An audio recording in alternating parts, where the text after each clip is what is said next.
senhoras e senhores, começaremos mais um vídeo tutorial para a aula e aprendizado do comando Cell Fracture. Então, vamos carregar um Blender e o objetivo é fazer com que uma bola bata como se fosse uma madeira e quebre em vários pedaços. Então, começando com esse cubo, diminuindo o tamanho dele, é a parte mais fácil do projeto, né? SZ para aumentar o tamanho, vou deixar na visão front e movê-lo para a base do grid. Muito bem. Agora vou inserir no centro ou dentro desta que será a madeira que será quebrada, um plane. Então vamos lá, primeira coisa, um Shift S para selecionar o centro deste objeto, Z para o modo aramado, tira a seleção com A, Shift A e coloca um plane. Vamos diminuir o tamanho desse planer para ele não ficar aparecendo. Feito isso, vamos para o Edit Mode para poder modificá-lo e vou colocar nesse Edit Mode o Subdivide, dividi-lo em 10 partes. Então 10 partes divididas e aqui aplicamos um conceito que é o fractal. Vejam que se tiver 0, ele fica retinho. E quando colocamos um valor no fractal, 0,5, já fica aparecendo um relevo. Muito bem. Se quiser alterar este relevo, basta dar um SZ e você pode aumentar ou diminuir esse relevo. Tab, Object Mode. Agora eu vou copiar esse relevo mais 2 vezes. Com Shift D, Z para a cópia sair no mesmo eixo para cima, Shift D novamente, Z para sair no mesmo eixo para cima. Pronto. Nós temos então os 3 objetos que vão auxiliar para fazer esse efeito. Selecionamos com Shift pressionado todos os objetos e aplicamos o parentesco com Ctrl P. Ctrl P, Object, o parentesco está aplicado. Próximo passo agora é fazer com que o Cell Fracture quebre todo esse material. Então, ele quase todas as vezes não aparece no menu ao lado. Você vai no menu File, User Preferências, ADD11 para ver os aplicativos que podem ser adicionados no Blender. Aqui na lupa você procura digitando só Cell, C-E-L-L. Já apareceu, deixa ativo. Deixando ativo, pode fechar a janela. Vai observar que no menu ao lado já aparece o Cell Fracture. Clicando então, vamos clicar no Cell Fracture. Aparece aqui uma telinha de controle. O corte será pelas vértices, certo? E aqui no eixo XYZ, vamos colocar 0.1 para ele ativar menos quebras no eixo Z. No Noise, vamos colocar também 0.1 e deixar randômico. Randômico fazem vários cortes aleatórios. Quanto mais randômico, mais aleatório fica. E ativa Cursor Close. Muito bem. Estando ativos todos, dou um OK. Podem observar que ele já começa a fazer as fraturas, as quebras no material. Demora um pouquinho, dependendo do processador do seu computador. Vai demorar um pouquinho, mas nada que seja tão ruim, não é verdade? O que eu faço enquanto ele fica quebrando? Hein? Então vamos lá. Lembrando que a textura do ambiente deve ser colocado antes de fazer a fratura, né? Antes de inserir esse efeito, porque após inserido o efeito, as texturas você terá que colocar individualmente a cada pedaço, então fica muito ruim. Por isso, antes de fazer a fratura, você deverá colocar a textura. Olhando nos layers, no layer lateral ou no seguinte, já está o material fraturado. Você pode notar que ele está fraturado mais ao meio do jeito que nós queríamos, certo? Vou completar o ambiente, tirando a seleção daqui, Shift S, desculpem, cursor to center do grid, para nesse centro do grid eu aplicar um plane. Então dou um S para aumentar o plane, tá? Para ter um piso aonde o objeto irá cair. Se você quiser, para não deixar aí uma folha de papel, né? Você pode inserir um modifier, que é o Solidify. Dessa forma, aumentando o thickness 0.03, 4, já está suficiente para deixar uma estrutura. Aplica, dá o apply, pronto. Nós temos a estrutura. Vou tirar do modo aramado. Então agora nós temos aqui o objeto e o nosso piso. Falta colocar agora a bolinha que vai vir e quebrar essa madeira aqui. Shift A, inserir. Deixa eu tirar a seleção antes, né? Senão fica tudo grudado. Shift A, inserir uma esfera. Vou dar um GZ para que essa esfera venha aonde eu quero que quebre, que é exatamente aqui. Um S para diminuir. Depois vamos notar que conforme o tamanho da esfera, é o tamanho do estrago quando bate aqui no objeto.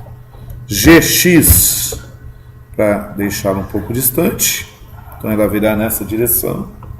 E agora eu posso até já fazer uma pequena animação com ela, não tem problema. Eu marco essa posição com E Location.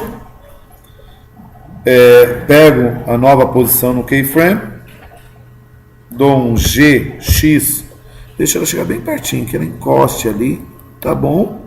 E marco novamente a posição com I Location.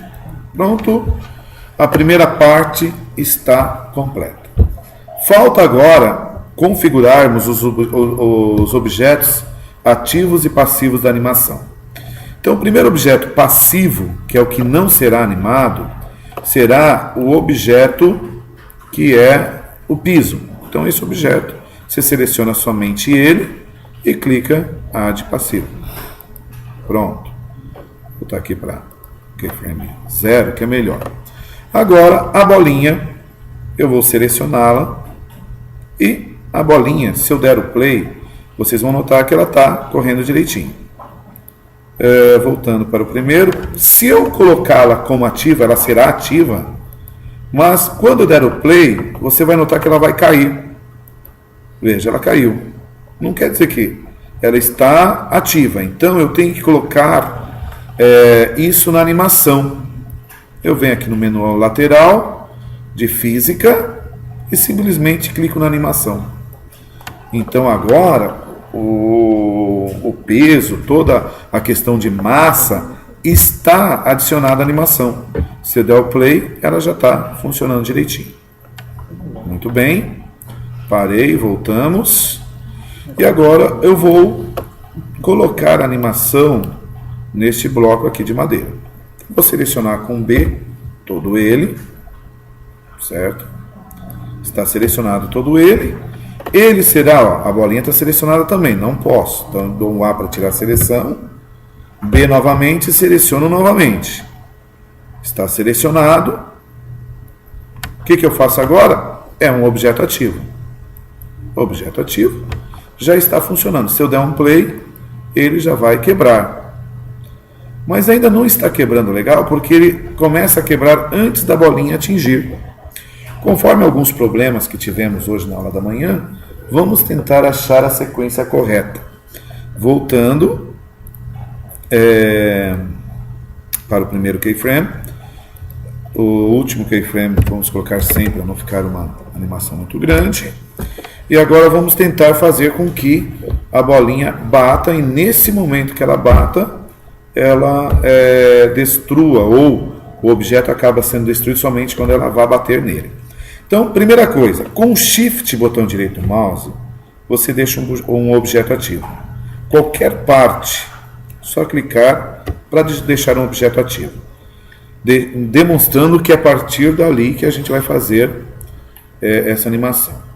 Descendo aqui, nesta barra lateral, tem Enable, Desactivation. Então, eu aciono. E aciono Start Desactivation. Ainda não está certo. E por último, Copy from Active. Cliquei nessa sequência, acredito ser a sequência correta, e dou play. Então, vejam que ela bate, e na hora que ela encosta no objeto, o objeto quebra. Mas ela fica flutuando ali, né? Por que ela fica flutuando? Está errado. Vamos arrumar isso aí também. Então, ESC, volto para o primeiro keyframe, seleciono somente a bolinha, e eu venho aqui nessa parte da animação. Então vamos lá, a sequência correta é essa. Eu venho exatamente no keyframe onde há o impacto, certo? Esse é o keyframe que há o impacto. Clico, vou com o mouse sobre esse ponto onde eu marquei a animação. A hora que aparecem as informações, eu dou um I de marcação de keyframe. Ele ficou amarelinho. Muito bem. Venho com o mouse aqui próximo aonde é o meu último keyframe. Setinha para a direita. Por que setinha para a direita? Para ir para o próximo keyframe. Volto lá, desativo a animação e dou um I novamente. Dei o I novamente. Se vocês notarem agora, vamos ver se vai dar certo. Voltando para o início. Vamos dar um play. Bateu e a bolinha caiu. Então, deu certo essa parte aí. Vejam que conforme o tamanho da bolinha ou a massa que você coloca, ela faz o estrago. Então, a bolinha está selecionada. Se eu digitar um S e aumentar o tamanho dela e dar o play, notem que o estrago já é bem maior, né? Então, você vai dosando o tamanho do objeto que você quer fazer, tá? Outra coisa, vou diminuir um pouquinho aqui, né? Tirar a seleção, ir na ferramenta Cena e selecionar aqui embaixo, onde a gente determina a gravidade e tudo mais, Split Impulse. O impulso dessas peças é menor, elas não se espalham tanto. Então, se eu der um play, notem que elas vão ficar mais no local onde aconteceu, né? O que mais que eu posso fazer aqui? Além disso, eu posso colocar uma massa diferente na bola. Então, seleciono a bola, a esfera, vem aqui, ó, calcule massa. No calcule massa, eu terei uma massa, por exemplo, de ferro, iron. Quando eu der um play, notem que vai mudar um pouco, né, o impacto dela com o restante do material. Certo? Tudo bem, mas por enquanto ele está destruindo tudo. O que falta fazer? Eu gostaria que ele destruísse mais no meio e não tanto em cima e embaixo, que em cima e embaixo ficasse melhor. Então, vou dar um ESC, diminuir o tamanho dessa bolinha, que é o meu objetivo, certo? Dando um play, ela vai bater bem no meio. Agora, vou dar um outro ESC e vou fazer o seguinte. Tiro a seleção, seleciono com B só a parte de cima, pegando só uma pequena parte de cima. Shift, botão direito do mouse, eu deixo um ponto ativo. E dou um Ctrl J. Para que isso? Se eu der um G, você vai notar que eu tirei só o pedaço de cima totalmente agrupado. ESC, S para tirar A para tirar a seleção, faço um novo B, vira só um pouquinho mais para poder pegar mais embaixo, novamente o B, seleciono aqui, muito bem, Shift, botão direito do mouse e Ctrl J, se eu notar, vai sair embaixo também agrupado, certo? Vamos ver como é que ficou a animação agora. Tirar a seleção, vou dar um play.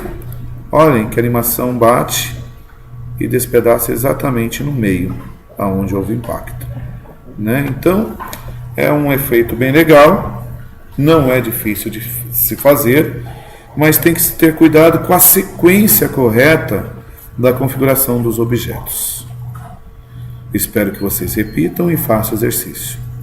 Obrigado pela atenção. Deixa eu tentar desligar aqui. Desliga.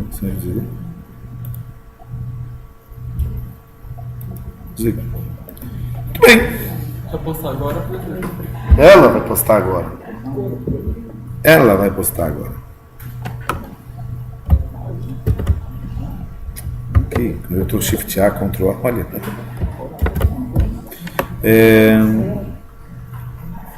Eu gravei no...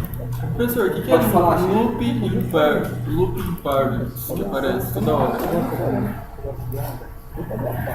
Quando eu vou juntar o osso ao objeto, dá loop impar.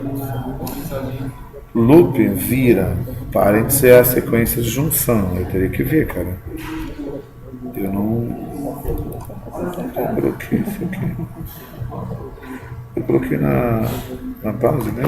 Deixa eu ver onde eu coloquei.